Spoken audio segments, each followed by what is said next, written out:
আসসালামু আলাইকুম। আবারও চলে আসলাম এই শীতের সকালে নাস্তায় একটি মজাদার পিঠার রেসিপি নিয়ে। আর আজকের পিঠাগুলো হচ্ছে গ্রাম বাংলার একটি জনপ্রিয় খোলা জালি পিঠা। এই খোলা জালি পিঠাগুলো আমি কিভাবে পারফেক্টভাবে তৈরি করব তারই একটি রেসিপি আমি আজকে আপনাদের সাথে শেয়ার করব।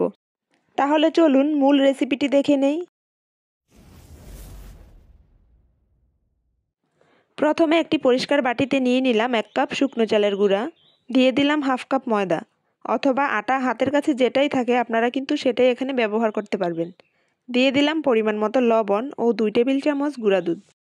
এখন এই শুকনো উপকরণগুলো একটু ভালোভাবে মিশিয়ে নিয়ে এবার অল্প অল্প করে নর্মাল তাপমাত্রায় থাকা পানি দিয়ে একটি পাতলা গোলা তৈরি করে নিব। তবে খোলা জালি পিঠার গোলাটা কিন্তু ঘন করা যাবে না।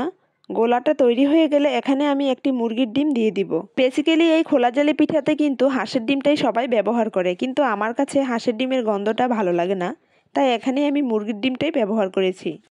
ডিমটা দেওয়ার পর একটি হ্যান্ড উইক্সের সাহায্যে একটু ভালোভাবে মিশিয়ে নিব। এবার আপনাদেরকে দেখিয়ে দিচ্ছি গোলার ঘনত্বটা ঠিক কেমন হবে। পিঠা তৈরির জন্য গোলাটা একেবারে রেডি। এখন চলে যাব আমি চুলায়। একটি প্যানে কিছুটা তেল ব্রাশ করে নিয়ে প্যানটাকে হাই হিটে গরম করে নিতে হবে। খোলা জালি পিঠা তৈরিতে কিন্তু আগুনের তাপের পরিমাণটা হাই হিটে থাকতে হবে, তা না হলে কিন্তু পিঠাগুলো পারফেক্টভাবে ছিদ্রযুক্ত হবে না। প্যানটা যখন গরম হয়ে আসবে তখন কিছুটা গোলা আমি ঢেলে দিব। গোলাটা দেওয়ার পর দেখুন কত সুন্দরভাবে ছিদ্র তৈরি হচ্ছে।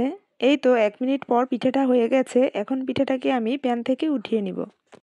ঠিক একই নিয়মে চুলার হিটটাকে আমি হাই মিডিয়ামে রেখে সবগুলো পিঠা আমি বানিয়ে নিয়েছি। দেখুন কতটা সুন্দর হয়েছে। আর এই পিঠাগুলো কিন্তু ঠান্ডা হওয়ার পরও অনেক সময় পর্যন্ত এরকম সফট ও নরম থাকবে। এই শীতের সকালে কিংবা বিকালের নাস্তায় কিন্তু যে কোনো ধরনের ভর্তা অথবা যে কোনো ধরনের মাংস দিয়ে খেতে পারবেন। আশা করি আজকের এই সহজ রেসিপিটি আপনাদের কাছে ভালো লেগেছে। আর ভালো লাগলে প্লিজ আমার চ্যানেলের পাশে থাকবেন। সবাইকে অনেক অনেক ধন্যবাদ। আল্লাহ হাফেজ।